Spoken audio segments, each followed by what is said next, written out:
How to appreciate what you have. To better face an imperfect world, try to reflect more deeply on the people, things, and legacies that make your life possible. Appreciating what you have means recognizing the value of the people, objects, and the world around you, as well as your own qualities, and treating all of these things with the care and consideration they deserve.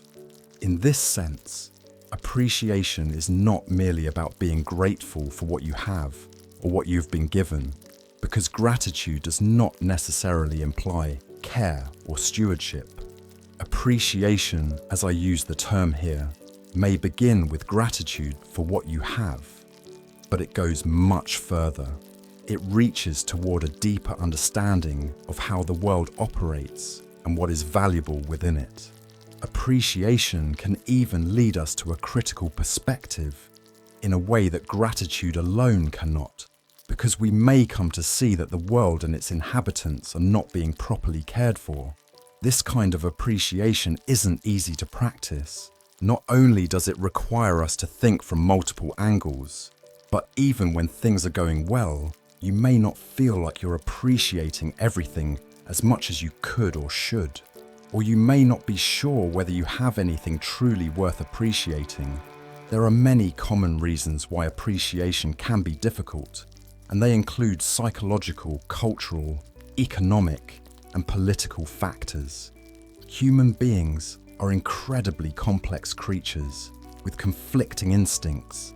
We have neurons that push us to seek what's ours and achieve social status, while at the same time making us undervalue what we already have. One explanation for this is that we evolved to go through a cycle of explosive pleasure followed by a crash. Humans don't just need to eat or reproduce once in order to pass on their genes. We must do so repeatedly, so we are driven to crave something, obtain it, and then feel unsatisfied again. The well-known image for this in modern psychology is the hedonic treadmill we are always chasing, what we think will make us happier, only to find ourselves back where we started. Contemporary culture often amplifies this drive. Reports show that many of us, especially young people from the US to China and everywhere in between, are feeling exhausted and overwhelmed by a cultural message of never enough. People are told to work hard and push forward, but many find themselves limited by lack of opportunity, and even those who do move ahead don't necessarily feel happier or more fulfilled. There are also very real economic pressures caused by a winner-takes-all economy and rising living costs. Even those who once felt they had enough may now be squeezed by inflation and volatile interest rates. On top of all this looms the threat of climate change and a creeping sense that survival may only be possible if one has control over vast resources. If you're anything like me, you might also have political objections to the idea of appreciation. The notion that we should appreciate what we have can sound like an ideology of the ruling class. You peasants should be grateful we're throwing you scraps. Maybe we shouldn't appreciate, we should revolt.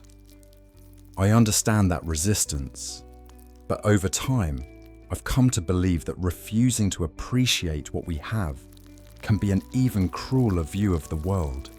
It's like a quiet voice in your head saying, not only do you not have enough, but you should suffer because of it. I'm still a radical egalitarian, appalled by the scale of inequality in this world. But I no longer believe that withholding appreciation will make the world better or make us as individuals more capable of changing it. In fact, once I opened myself to this idea, I realized that for me, at least, the more I appreciate, the more I care about the world and the institutions around me, and the more I want to help them improve. And for many people, because appreciation can improve well-being and deepen engagement with the world, it may even make them more likely to get involved in political action. I say may rather than will, because our psychologies differ.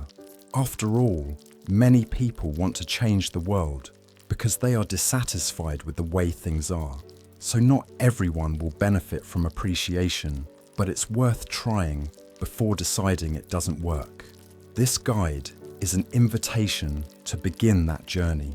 It's written from my perspective, someone who has studied various philosophical, religious, and literary traditions that relate to appreciation. In many times and places, you'll find a focus on heroism, greatness, and elite excellence, along with the belief that we should appreciate the best of what we can offer. In other contexts, people have focused more on the value of life itself, and the idea that what keeps the world turning is mutual appreciation among equals. When I write about appreciating what you have, I mean it in that broader, universal sense. Important points to remember: the role of gratitude in an imperfect world. Gratitude can be a powerful and constructive force. Even in a world that is far from perfect, it does not mean passivity or giving up on progress, but rather it provides a mindset that fuels meaningful change. Gratitude is not about ignoring problems. Some people may believe that if you're grateful, you're simply accepting things as they are, without questioning or seeking improvement. But this is a misunderstanding. Gratitude is not the same as complacency. You can recognize the flaws in society, in your life, and in yourself, while still appreciating what is good, however small it may be. Example: a person may be grateful for having a job even if it's not perfect. That gratitude doesn't stop them from applying for a better position, it gives them the strength to keep going. Gratitude shifts focus to what empowers you.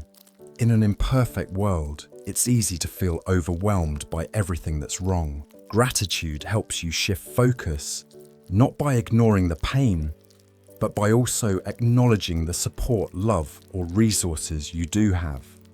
This mindset can renew your energy, resilience, and creativity, making you better equipped to take action. When you stop to feel grateful for your health, your education, or even a supportive friend, your brain is more likely to enter a hopeful state. This hopeful state fuels constructive behavior rather than paralyzing despair. Gratitude helps build a better world. A grateful person is often more generous, compassionate, and open to collaboration. These are all key elements in creating change. Instead of being driven only by anger or frustration, gratitude adds depth and direction to our efforts. Social movements throughout history, such as those led by Martin Luther King Jr. or Gandhi, often emphasized both moral outrage and a deep sense of hope and appreciation for humanity. Gratitude connects you to the present moment. In a chaotic world we often live in, if only thinking, if only I had more money, if only the world were fair. Gratitude anchors us in the present. It says, even now in the middle of this mess, something is still good, and from that place I can begin. Gratitude does not ask you to give up on changing the world.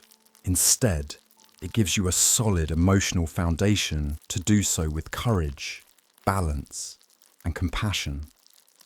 It's not either or. You can be grateful and determined.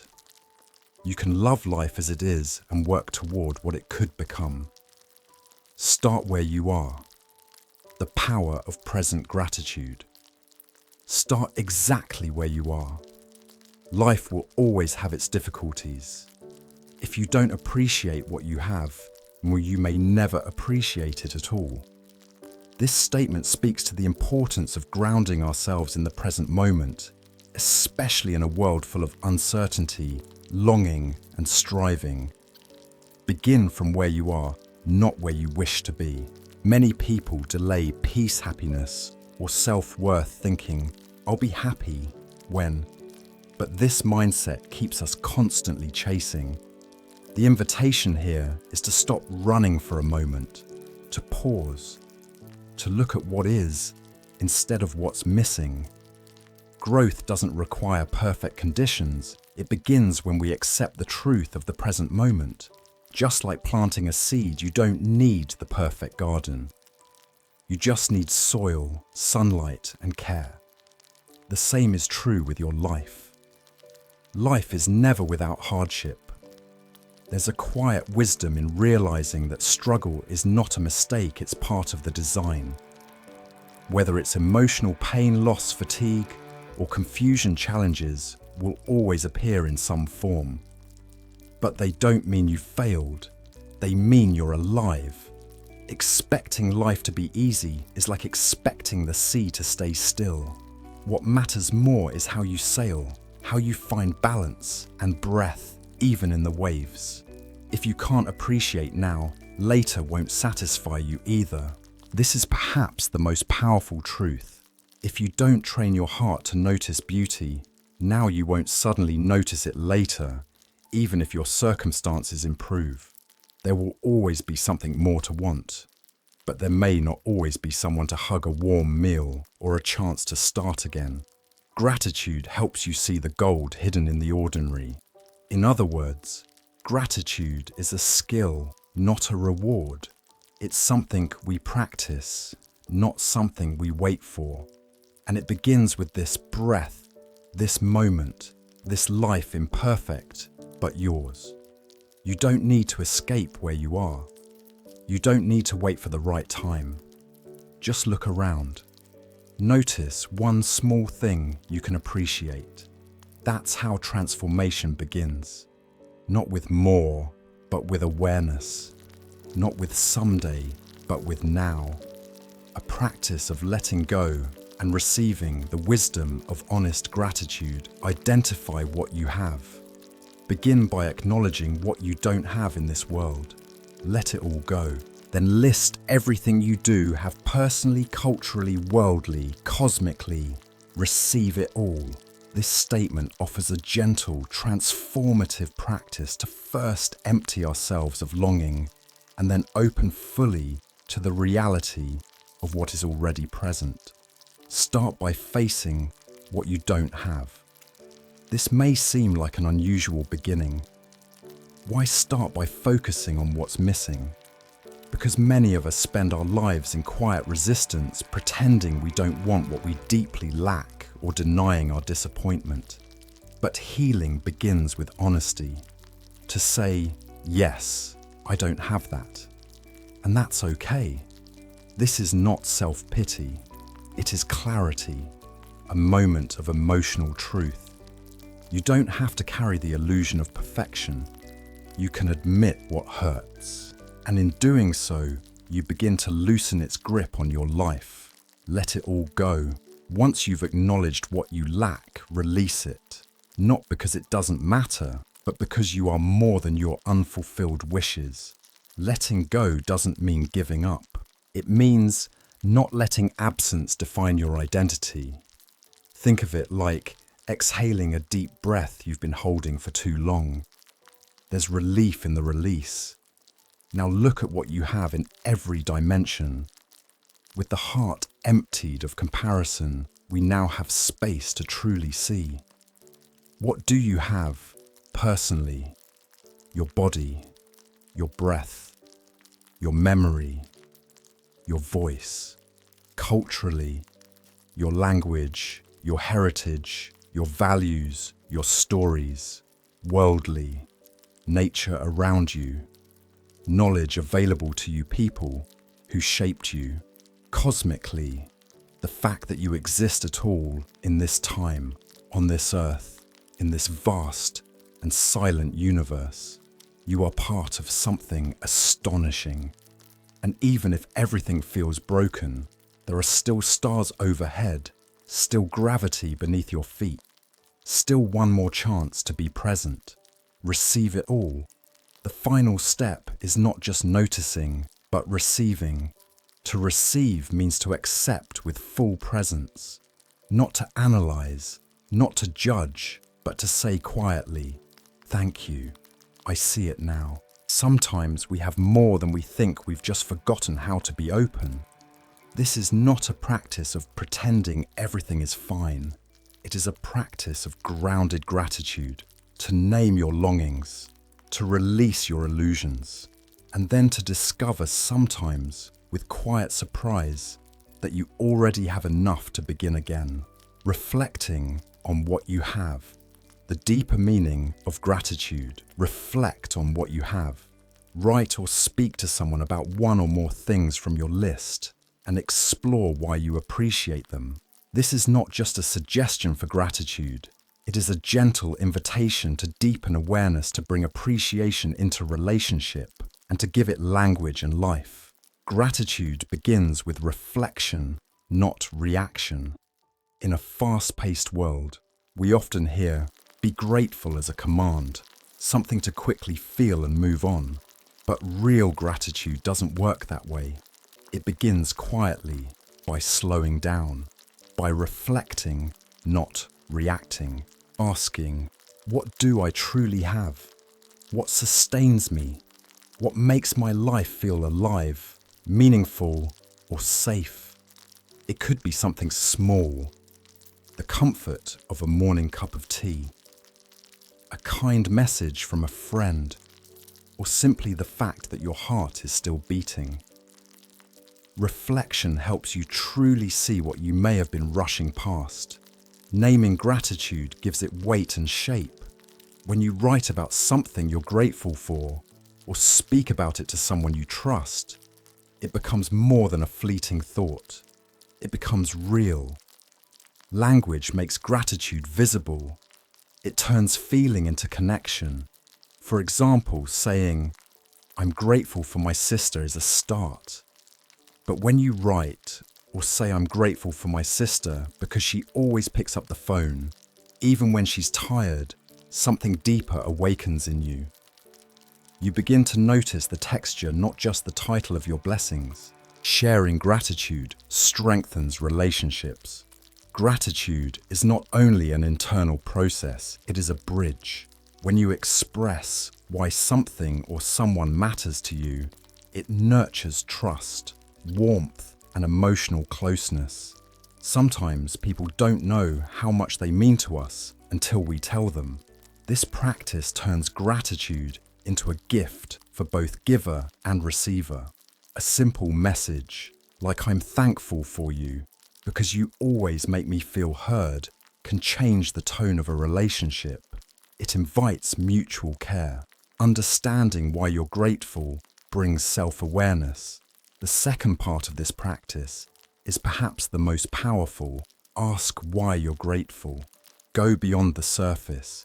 Discover what that thing reveals about your values, your longings, your sense of beauty or belonging. Maybe you're grateful for silence, not just because it's peaceful, but because it helps you hear your own thoughts again. Maybe you value kindness because you've known the pain of indifference. Gratitude then becomes a mirror for your deeper self. Gratitude is not a checklist, it's a conversation with life. When you reflect, express and explore why something matters to you, gratitude becomes a path to clarity, connection and meaning. So take a moment, write, speak, share. Not to be perfect, just to be present. The deeper meaning of appreciation, gratitude beyond circumstance. Always aim for a deeper meaning of appreciation. It's one thing to have a good life and recognize it as good, but a more profound form of appreciation arises when you cherish what is good, despite what is not. This message touches on the spiritual maturity of gratitude, the kind that doesn't depend on perfect conditions, but that grows even in imperfect soil. Surface-level gratitude is conditional. It's natural to feel grateful when life is going well, when our needs are met, our relationships are fulfilling, our plans are working out. But this type of gratitude is often fragile. It can disappear the moment things go wrong. It is based on the external, "I'm grateful because life is good." There's nothing wrong with this, it's a beautiful beginning. But it's only the surface. Deeper appreciation is unconditional. The message invites us to go further, to appreciate what is good, even when parts of life are hard, unfair, or uncertain. This is not about pretending everything is okay. It's about not letting pain blind us completely to joy. It's the ability to say, yes, I'm struggling, but I still see the light in my child's smile. Yes, things are not perfect, but this sunset is still beautiful. This breath is still mine. This deeper form of gratitude is more resilient. It doesn't deny suffering, it exists alongside it. And that's what makes it powerful. Gratitude, in contrast, creates emotional richness. Paradoxically, we often appreciate things more because we know what it's like to be without them. We cherish peace more after conflict. We savor love more after heartbreak. We value simplicity more after chaos. This is not toxic positivity, it's clarity, born of contrast. You can be honest about hardship and still hold reverence for what is beautiful. This kind of gratitude is a quiet act of courage. To appreciate life amid imperfection is not a weakness, it is an inner strength. It says, I choose to keep my heart open. It is a form of spiritual resistance against bitterness, numbness, and despair. Anyone can be thankful on a good day, but it takes quiet strength to be thankful on a hard one. Appreciation is not simply noticing what is good, it is choosing to honor it even when it's surrounded by what is painful. This is the deeper meaning of gratitude. To say yes to life in all its contradiction, to hold beauty in one hand and sorrow in the other, and not let go of either. Allow yourself to appreciate imperfection, the humanity of gratitude. Allow yourself to appreciate imperfection. The inherent flaws of life can compel you to see what truly matters to you. And in doing so, you may also realize that none of us are perfect, and yet all of us are worthy of being appreciated. This is a profound reminder that imperfection is not something to escape from, but something to embrace with open-hearted presence. Imperfection is not a flaw to fix, but a teacher to listen to. We are often taught to associate gratitude with what is complete, ideal, or successful, but this view is narrow and ultimately exhausting. True appreciation begins when we accept that life is not perfect and never will be. It is in this acceptance that clarity often arrives. A cracked bowl can still hold water. A cloudy sky can still nourish the earth. In the same way, imperfect moments can still reveal love, purpose, and beauty. Hardship reveals what truly matters. When life doesn't go according to plan, when there's failure, conflict, or loss, our attention often shifts. Suddenly, we begin to notice things we once overlooked. The warmth of someone staying beside us, a small gesture of kindness, the resilience within ourselves we didn't know we had. Imperfection strips away illusion. What remains is what truly matters. And often, it's the simplest things that shine the brightest when everything else falls away. Recognizing your own imperfection makes you more compassionate toward others. When we stop demanding perfection from ourselves, we naturally begin to soften toward others. We understand on a deep level that being human means being flawed, and yet still worthy of kindness, love, and presence. You are not broken because you struggle, and neither is the person sitting next to you.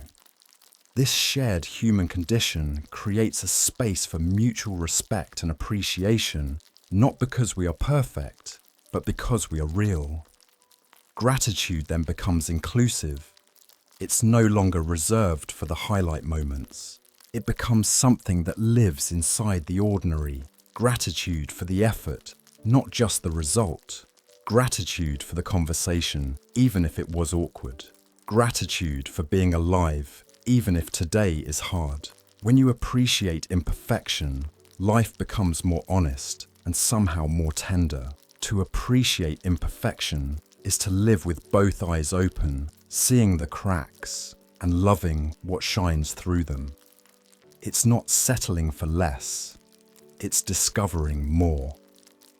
More truth, more connection, more humanity. So let yourself appreciate the messiness, not after it's cleaned up, but while it's still unfolding. Because sometimes that's where the real grace lives. Think carefully. Start from where you are. To appreciate what you have, a crucial task is to examine and challenge the deeply ingrained human tendency that philosopher Daniel Milo, in his book Good Enough 2019, refers to as exotropism. This term describes a powerful and often unconscious orientation toward the external and inner pull that compels us to seek something better elsewhere, whether it manifests as a longing for a new job, a more compatible romantic partner, or even an entirely different country or way of life. This outward urge is not inherently misguided. In fact, it has driven much of humanity's innovation and advancement. It's the psychological engine behind exploration, invention, and social mobility. Without it, civilizations might have remained stagnant, curiosity suppressed, progress stalled. But while exotropism can be productive, it can also be deceptive and exhausting. It often encourages us to overlook the significance of where we are, what we have, and who we are right now. The quest for betterment left unchecked becomes a trap, a mental pattern in which we constantly devalue the present because it is not the imagined future. This kind of compulsive seeking is not simply about ambition or dissatisfaction. It is rooted in a subtle kind of forgetting, a particular amnesia about the nature of life itself, even if we were to reach a supposedly better place. Geographically, emotionally, socially, it would still be subject to the ordinary unpredictability of existence. Accidents would still occur. Heartbreak would still find its way into our lives. Natural disasters would still loom.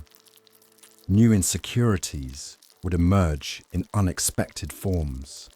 The conditions of human life, our limitations, our vulnerabilities, our tendency to encounter both joy and suffering do not magically vanish when we shift locations or change circumstances. They reappear in new guises, often shaped by the very changes we thought would rescue us. To appreciate what you have, then, is not to reject change or growth.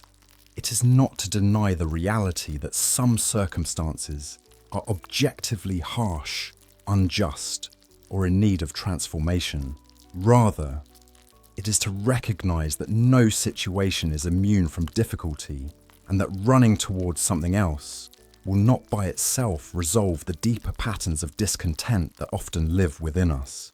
Without this recognition, we risk entering a kind of spiritual treadmill, chasing newer versions of fulfillment, only to realize that our core sense of incompleteness remains unaddressed. In other words, the habit of looking elsewhere must be interrupted not through resignation, but through awareness. We need to understand that appreciation is not about settling, it's about seeing. Seeing what is already here with new eyes. This redirection of attention begins from the simple but profound act of acknowledging where you are, not just physically, but emotionally, culturally, temporally. Starting from where you are means saying, this is the ground beneath my feet. This is the air I am breathing.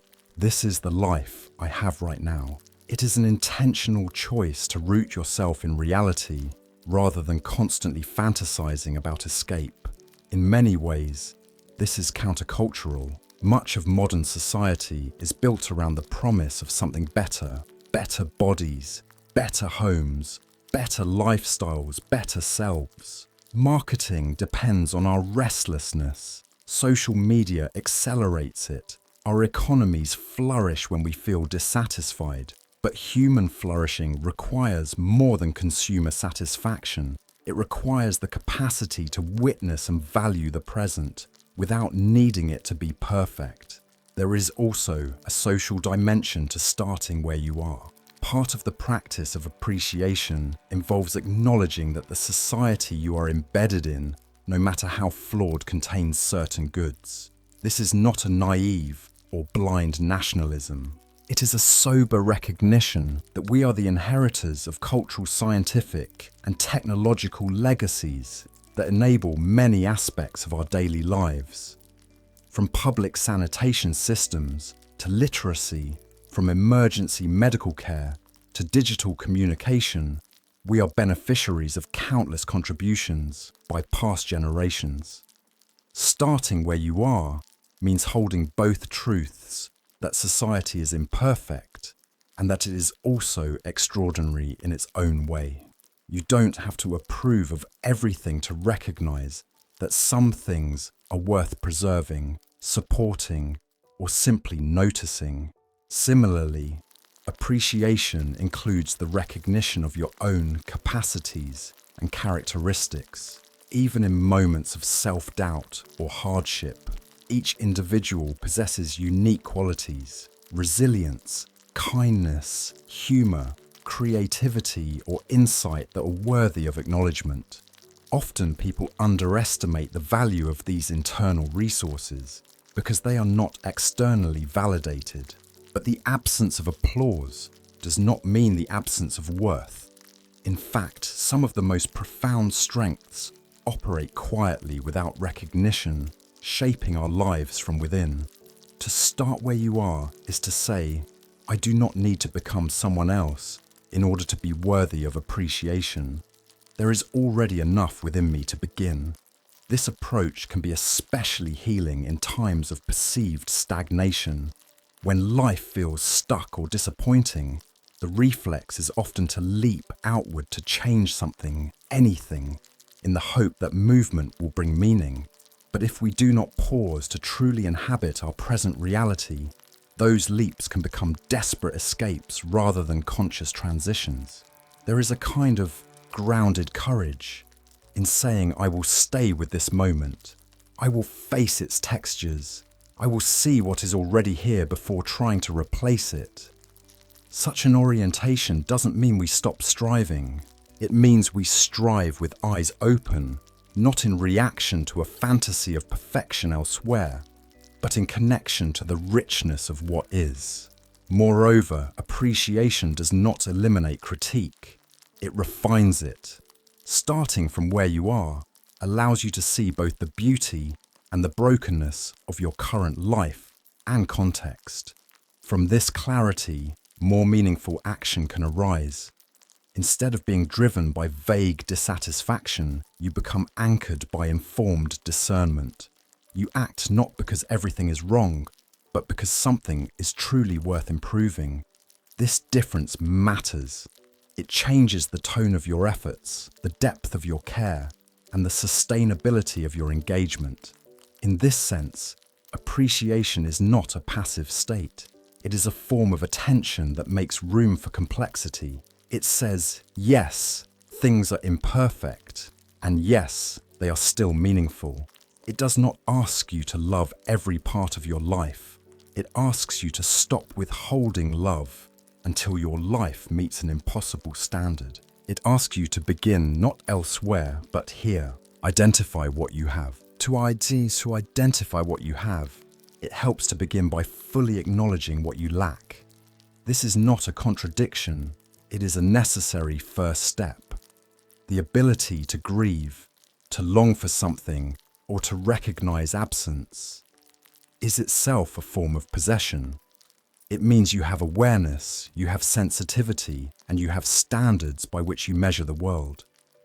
So you might begin by allowing yourself to list everything you feel is missing in your life: material, security, emotional support, intellectual stimulation, safety, companionship, beauty, meaning, or even hope. This act of naming your absences is not a rejection of appreciation. It is an honest clearing of the ground on which appreciation can grow. Only after we face imperfection can we turn with clarity toward what is present. Start from the body. The body is the first home.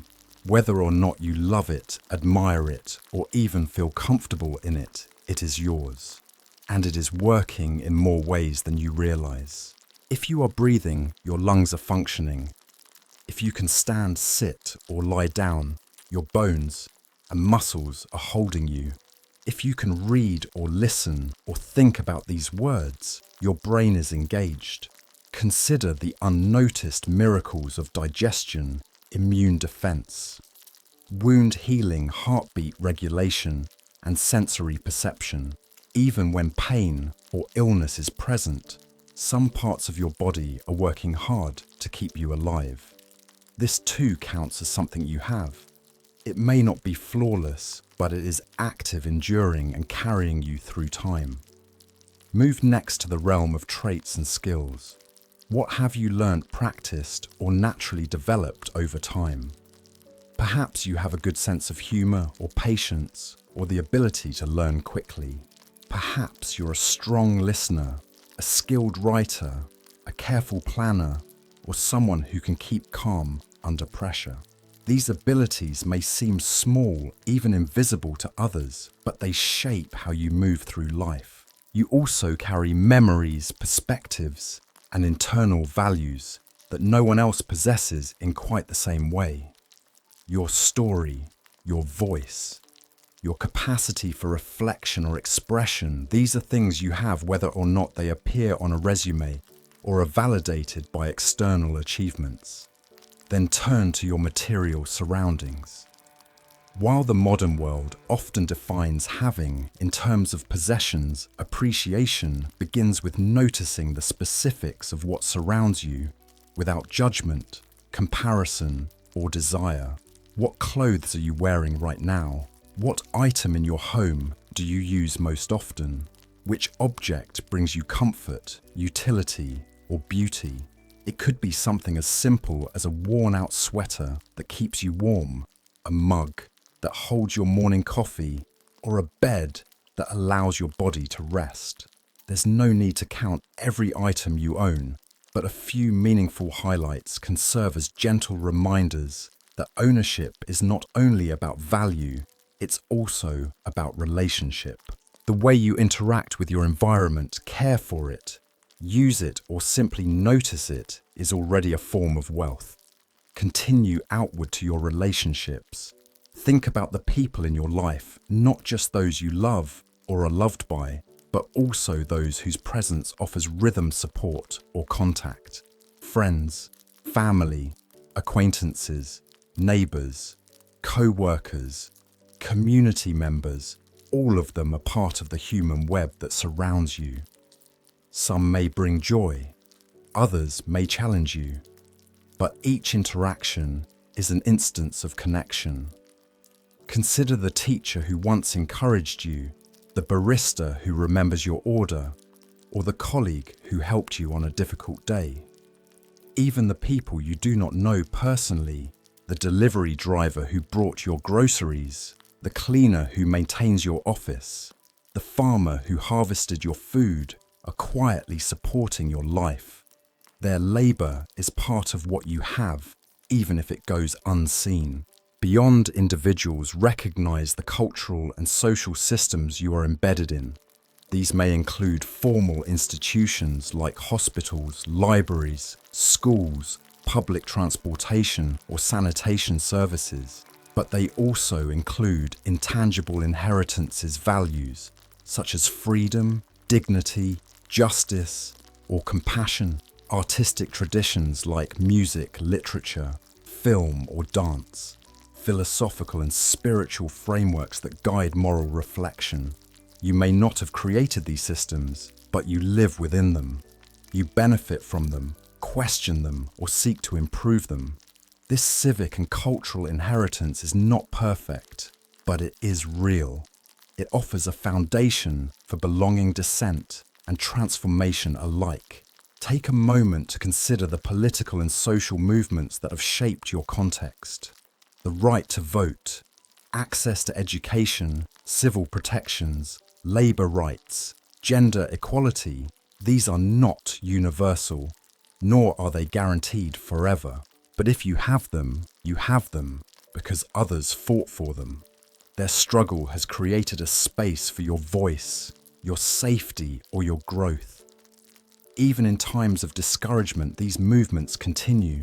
Their momentum can be slow, messy, or frustrating, but their existence is a resource, a reservoir of possibility that you share with others.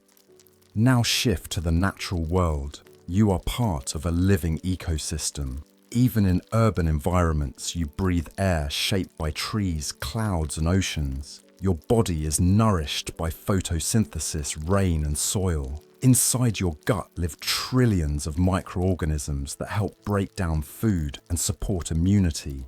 The electrical impulses in your brain are powered by elemental ions. You are literally powered by sunlight, water, and earth. Beyond the individual scale, you are participating in planetary cycles of seasons, tides, migrations, and pollination. The world moves, and you move within it. Look even farther. The atoms in your body were formed in collapsing stars. The iron in your blood, the calcium in your bones, the oxygen in your lungs. These were not always part of Earth. They are ancient. They are cosmic. You live inside a universe that is vast, mysterious, and still unfolding. You are made of its dust, animated by its energy, and connected to its expansion. You are not simply in the universe. You are the universe in human form. None of this erases injustice. None of this means you must accept suffering without question. But naming what you have is a way of grounding yourself before you act.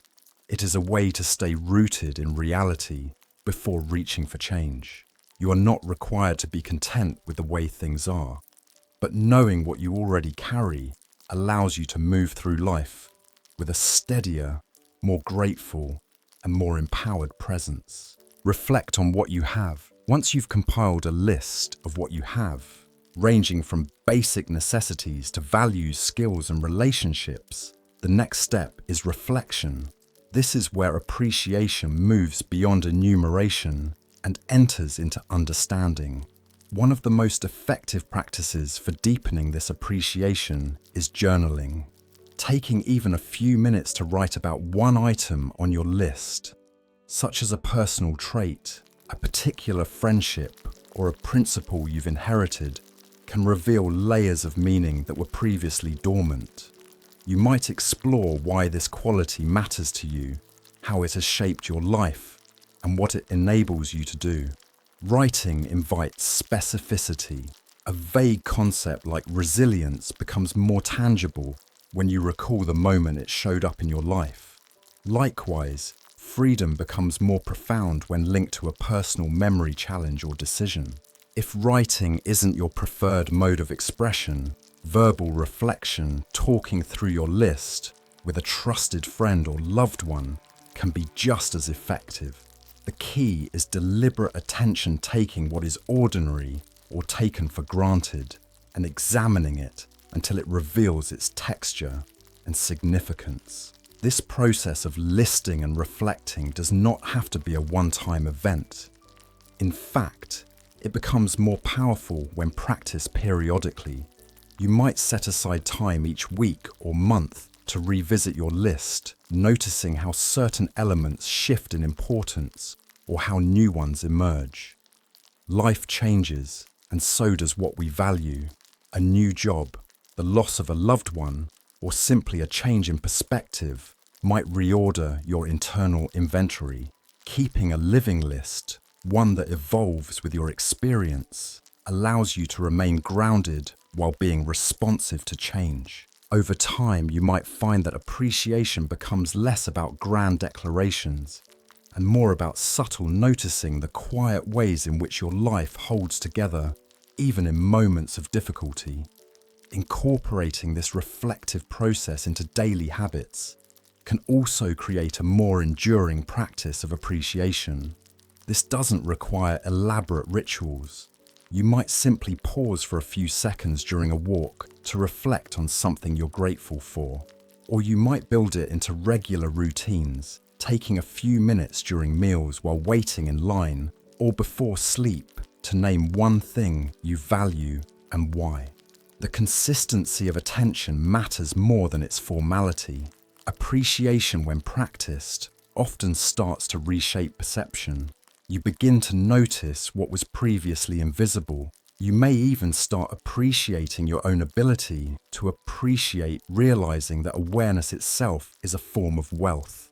Another powerful extension of this practice is comparative reflection, considering not just what you have, but the degree to which you value different things. For example, before making a new purchase, you might ask yourself whether owning a specific item will bring you more satisfaction than, say, donating that same amount to a cause you care about or helping a friend in need. This isn't about guilt or austerity, it's about clarity. Such questions invite you to examine your priorities and test the depth of your values. You might realize that certain material desires don't hold up when placed beside a larger purpose or human connection. Or you might discover that acquiring something new is worthwhile, but for reasons you hadn't previously articulated. Either way, you begin to notice that appreciation is not static. It is shaped by context, intention, and consequence. At this point, it's necessary to pause and confront a moral and philosophical difficulty within the concept of appreciation. What happens if you don't have the basics? What if your list of what you lack includes essential goods, food, shelter, medicine, clothing, or safe relationships? What if social isolation or systemic barriers have robbed you of the resources that make reflection itself feel like a luxury? This is not a hypothetical problem. In a world where material inequality and social exclusion are common, the invitation to appreciate what you have can sound hollow, privileged, or even cruel. It can resemble the condescending moralism of those who have never known real lack. Any discourse on appreciation that fails to account for this injustice risks being morally blind. Yet over the years, through conversations with individuals facing hardship, a more nuanced truth has emerged. Even those struggling to meet basic needs sometimes identify moments of joy, connection, or dignity that they consider worth appreciating. These are not romanticized or used to justify suffering. They are acknowledged precisely because they coexist with pain. A person experiencing homelessness may speak about the emotional strength they've developed, the solidarity they share with others in similar situations, or the humanity of a stranger who offered time or kindness. A chronically ill individual may describe the fierce wisdom gained through enduring the body's limits. These forms of appreciation do not erase injustice, but they challenge the assumption that only abundance breeds gratitude. Often scarcity sharpens awareness. What's left becomes luminous because it has survived. Still, none of this lets society off the hook. Nothing about this reflection resolves the absurdity of a world in which millions lack what should be guaranteed food, rest housing, care, belonging. Nothing about this justifies a world in which wealth accumulates in towers while suffering multiplies in silence. Appreciation in this light cannot be a substitute for reform. It must coexist with outrage. To appreciate does not mean to accept the world as it is. It means to become more aware of what is worth preserving and what demands change. The ability to reflect on what you have should fuel, not dampen, the desire to make that ability available to others. It should energize your commitment to reduce unnecessary suffering. In fact, appreciation may be one of the most quietly radical forms of resistance. In a system that thrives on distraction, speed, and consumption, pausing to reflect, to value, to care. This is subversive. It says that not everything can be bought, that not every need is artificial, and that depth still matters. Moreover, it prepares the ground for action. People who know what they cherish are more likely to protect it. People who reflect on what they have are better equipped to imagine what others might need. And people who notice the dignity within their own lives are more likely to recognize that dignity in strangers. So while it is true that appreciation can feel inadequate in the face of global problems, it is not irrelevant. It may not be sufficient, but it is foundational. It may not answer every question, but it clarifies what kind of questions we should be asking. And in that clarity, there is a quiet power, one that moves not with spectacle, but with steadiness. Keep the deeper meaning of appreciation in sight. There is a superficial form of appreciating what you have often tied to moments when life is going well, when your desires have been met, your ambitions fulfilled, and your circumstances align with your expectations. In such moments, it feels natural to be grateful for success. And while this form of appreciation is not meaningless, especially if it helps temper the relentless drive for more, it rarely requires deep philosophical guidance. Most people, when fortunate, find some ease in recognizing their fortune. But this is not the fullest expression of appreciation. The deeper form of gratitude, the kind that reflects maturity and complexity, arises when you can acknowledge what is good in your life, even while seeing what is wrong in the world or in yourself. It involves recognizing beauty or progress, not in spite of imperfection, but precisely alongside it. It means you appreciate what you have, not because everything is in place or your wishes have been granted, but because you have learned to witness the world as it truly is, with all its contradictions, and still remain open to its value. This form of appreciation does not require you to believe the world is as it should be. On the contrary, it rests on the understanding that the world often falls far short of what it could be. Yet despite this, you choose not to turn away. You resist both denial and despair. You maintain hope that improvement is possible, not naively, but stubbornly, even defiantly. The philosopher and writer James Baldwin captured this dynamic powerfully when he wrote about living between the demands of acceptance and the demands of justice. He called on us to accept life as it is without bitterness, while refusing to conclude that injustice is immovable. This is not an easy position to maintain. It requires emotional dexterity, moral clarity, and endurance. To appreciate what you have while also yearning for transformation is to live in a space of tension, and yet this very tension is where the most meaningful form of appreciation resides. Holding this deeper perspective also means rejecting complacency. It is one thing to notice the achievements of the modern world, greater life expectancy, astonishing technological capacity, access to information and mobility.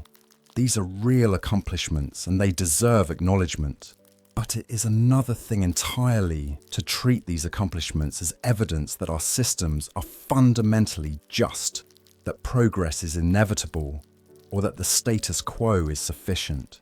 In a world where billions still live in poverty, where violence remains widespread, and where vast inequalities persist, to celebrate progress without critique is to fall into a shallow form of appreciation. Such thinking assumes that historical advancement guarantees moral growth, that because we've done better than the past, the present must be good enough. But this logic obscures responsibility. It ignores the fact that the same forces that made progress possible, creativity, cooperation, technological mastery, can also be harnessed to entrench injustice or create new forms of harm. So while recognition of progress is important, it must be tempered by realism and moral vigilance. True appreciation involves holding both truth and limitation at once. Just as we should appreciate what exists despite difficulty, we should also appreciate difficulty despite advancement. This dialectic, the capacity to recognize the good without denying the bad, and to recognize the bad without dismissing the good, is the essence of a reflective life. It allows us to live with complexity rather than fleeing from it. It demands that we stay awake, that we stay engaged, and that we do not let gratitude turn into blindness. There is danger in treating appreciation as final judgment. There is danger in equating what is with what ought to be. The deeper meaning of appreciation does not seal off criticism, it intensifies it, not because we are ungrateful, but because our gratitude compels us to protect and extend the good we see. In this way, appreciation becomes less a static state and more a dynamic stance, an ongoing relationship with the world. It becomes a form of moral intelligence, the ability to discern not only what has value, but how value is situated in relation to suffering power and possibility.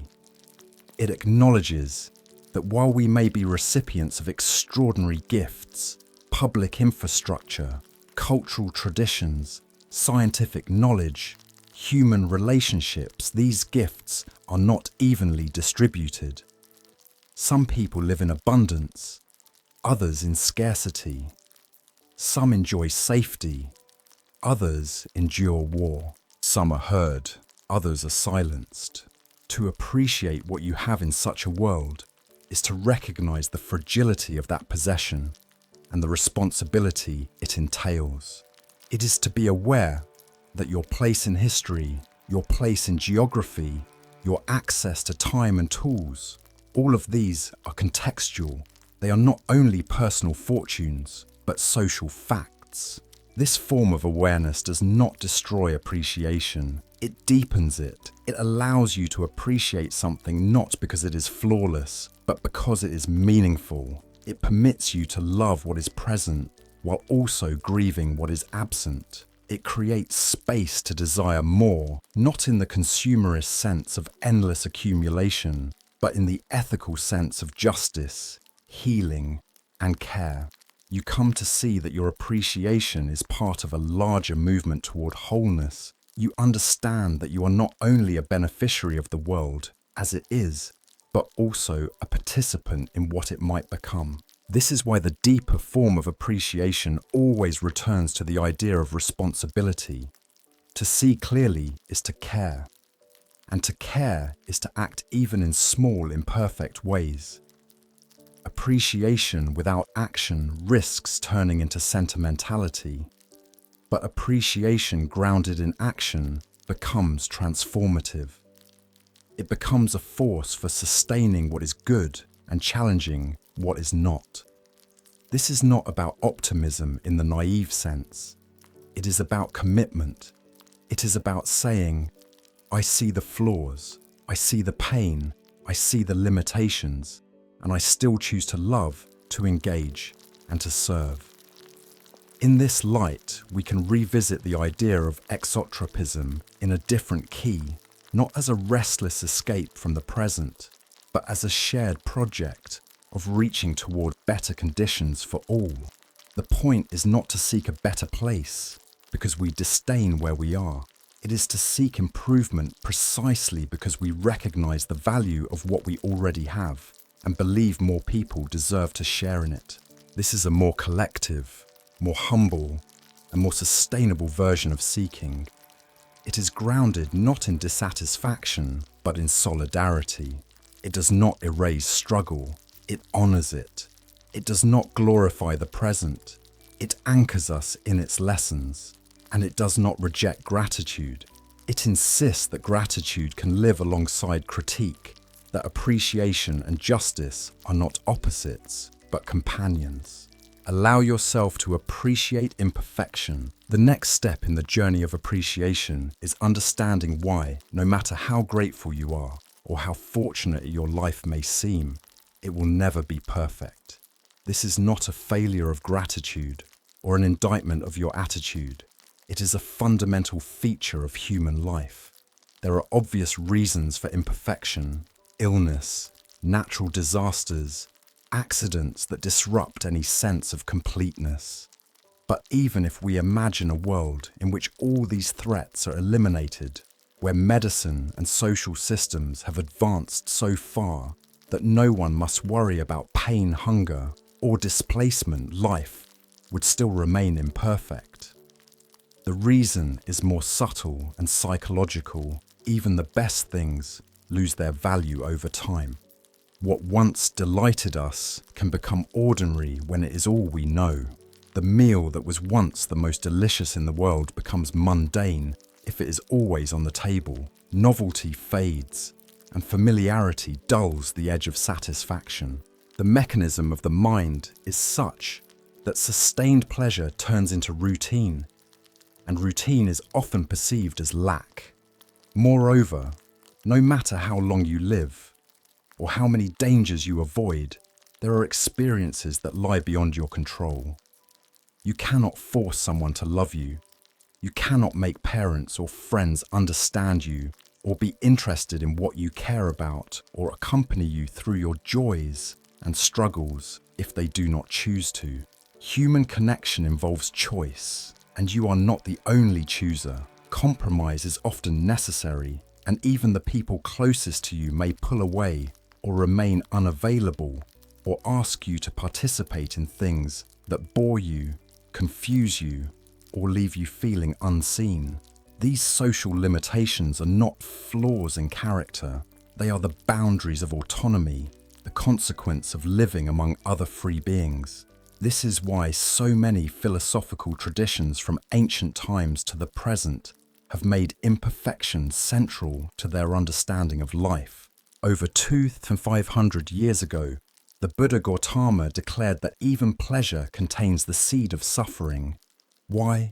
Because pleasure ends, and the knowledge of its eventual loss haunts its enjoyment.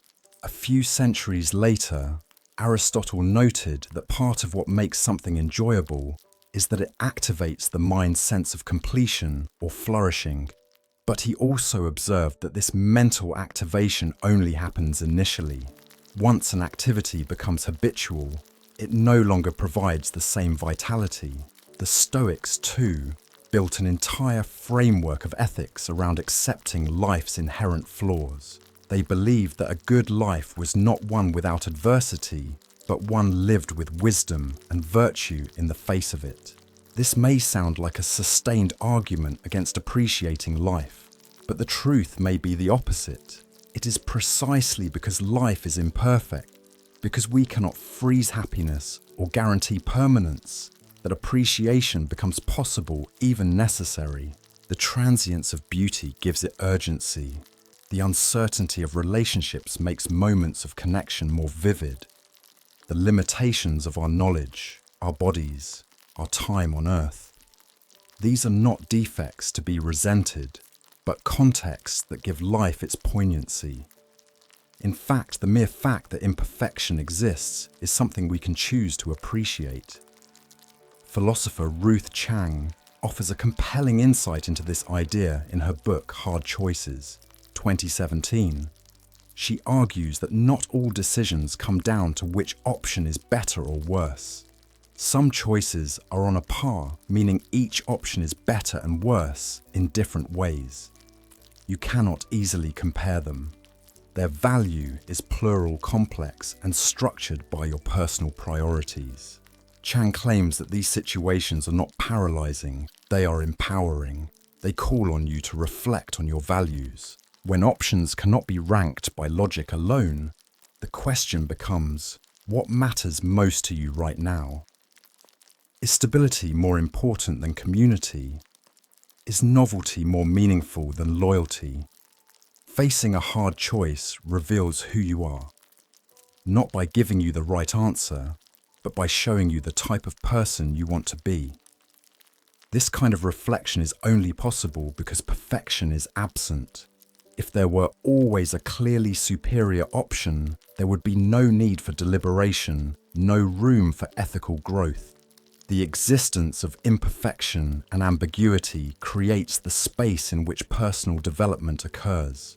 You struggle, you weigh, you wrestle, and in doing so, you begin to know yourself. You begin to see not only what you want, but why you want it. You understand your desires in the context of trade-offs, limitations, and consequences. And when you choose, even if the outcome is not ideal, you can appreciate the decision for what it reveals about your values and integrity. Beyond the personal, imperfection plays a vital role in human society. If we lived in a world where some people were truly flawless, then hierarchies would seem natural. Those perfect individuals would deserve more power, influence, or reverence. But in reality, all people are flawed. All people make mistakes, carry wounds, and fall short of their ideals. This shared condition is not a weakness. It is the foundation of equality. To recognize your own imperfections is not to diminish yourself, but to locate yourself in the human collective. It fosters humility. It softens judgment. It makes you more forgiving of others and more receptive to their stories. When you no longer need to appear perfect, you can listen more deeply, connect more freely, and contribute more honestly. This attitude also has democratic implications. If no one is perfect, then no one has the right to dominate. Power must be shared because wisdom is distributed unevenly, and no one possesses it completely. In this sense, appreciating imperfection becomes a political act. It invites compassion where there might otherwise be exclusion. It levels the ground on which people stand, not by erasing excellence, but by insisting that excellence is not synonymous with superiority. Even the most gifted individuals remain human, finite, fallible, and dependent on others.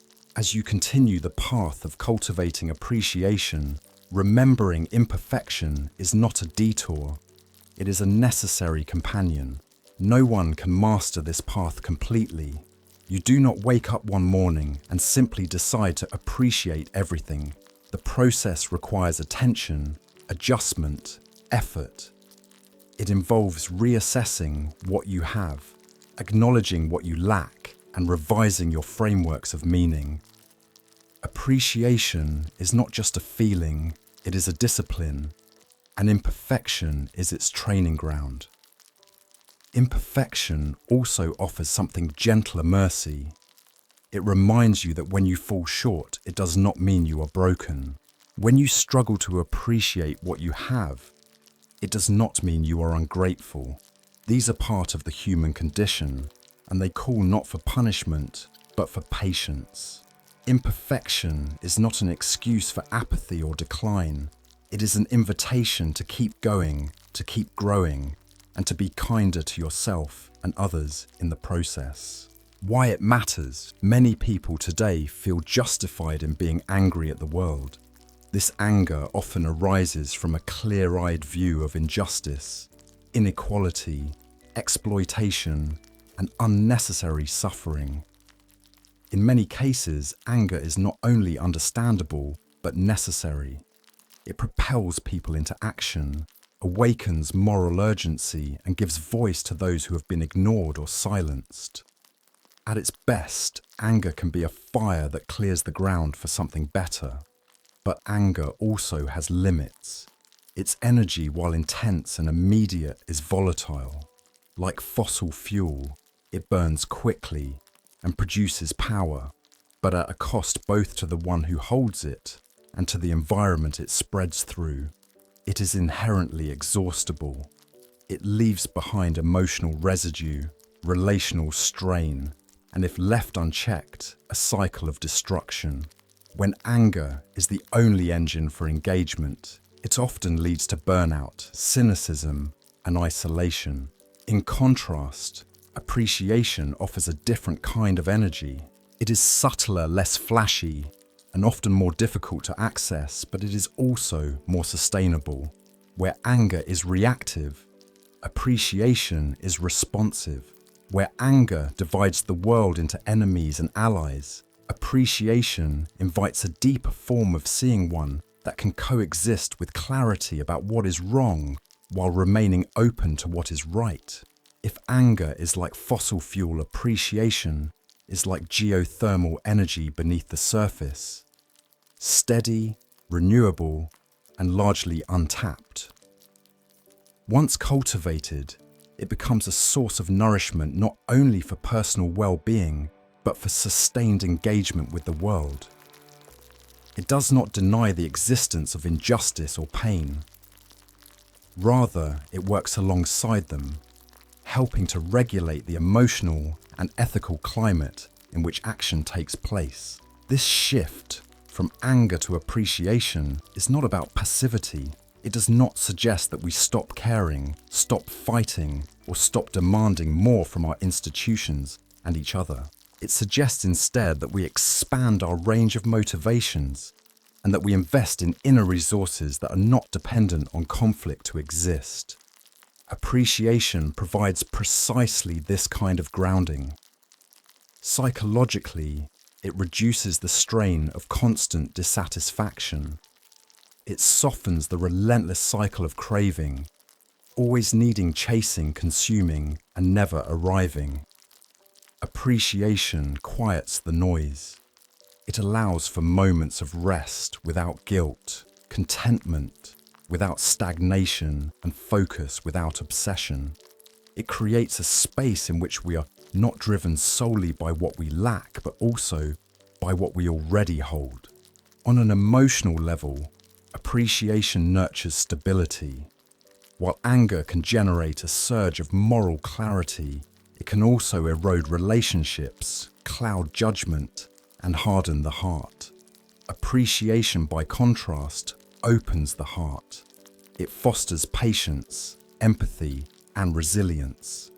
It builds the capacity to stay present even in difficulty. It is a form of internal care that expands outward as we learn to appreciate what we have. We become more capable of appreciating who others are. This recognition leads to more generous communication, deeper listening, and more ethical choices, not because we are told to be good, but because we actually feel the value of connection and interdependence. Intellectually, appreciation sharpens discernment. It helps us distinguish between what is truly necessary and what is merely loud or urgent. It trains attention away from sensationalism and towards substance. By appreciating not only outcomes, but also processes, not only victories, but also struggles, we begin to see how values unfold in real life, not as abstractions, but as lived experience. This kind of clarity is essential if we want to be agents of meaningful change. A mind fueled only by grievance becomes reactive. A mind informed by appreciation becomes strategic. It can see long timelines, tolerate uncertainty, and choose when to act and when to wait. If we also learn to appreciate imperfection, ours, others, and the world's, we develop the humility necessary to coexist with difference and disagreement. We no longer need perfection to feel motivated. We no longer expect the world to resolve itself before we show up in it. We become less brittle, less easily shattered by disappointment, and more equipped to engage the ongoing work of repair. This humility is not about low self-worth. It's about realistic proportions. It allows us to take responsibility for our corner of the world without assuming that we must control or solve everything. It helps us see how even small efforts, when repeated and refined, can ripple outward. The social dimension of appreciation lies in its recognition of interdependence.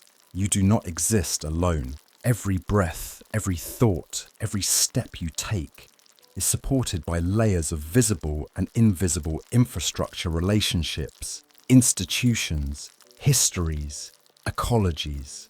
To truly appreciate what you have is to acknowledge these concentric circles of support, not just your immediate possessions, but the systems, people, and natural forces that make your life possible.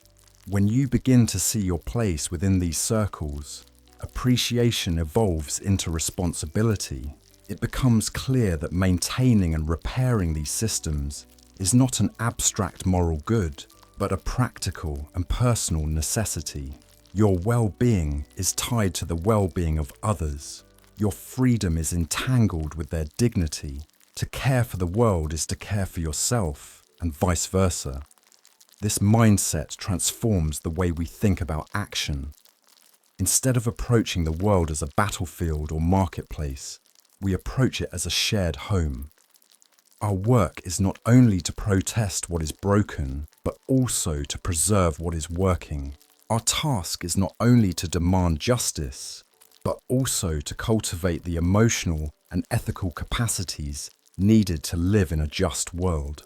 Appreciation, then, is not about passivity or retreat. It is about orientation, facing the world with eyes open, with hands ready, and with a heart that knows the value of what is at stake. Importantly, appreciation does not eliminate urgency. It aligns urgency with wisdom. It does not replace anger entirely, but it tempers it so that our outrage does not consume us before it has a chance to be useful. It gives us a longer arc to work with a deeper timeline, in which change is not measured solely by speed or visibility, but also by integrity and endurance. The more we appreciate, the more we care. The more we care, the more we act, not from panic, but from principle. Appreciation may not solve your personal problems or the world's crises, but it can make you the kind of person who lives through both with strength, perspective, and compassion. It allows you to see that what is good in your life is not an accident, nor is it the final answer. It is part of a larger story in which your role is both supported and supportive. This awareness is not self-indulgent, it is preparatory. It readies you for a kind of activism, creativity, and endurance that does not collapse under the weight of perfectionism or resentment. To maximize the benefits of appreciation, you must recognize yourself as deeply embedded in these concentric circles of life and support. These include your physical body, your relationships, your local community, your broader society, and the living earth itself. Each circle enables your participation in life. To appreciate what you have means to value and care for these circles not abstractly but concretely through repair, contribution, and gratitude. In doing so, appreciation becomes a form of daily practice. It becomes a resource you can draw upon again and again, not because life is easy, but because you are learning how to be present within it fully, courageously, and with purpose.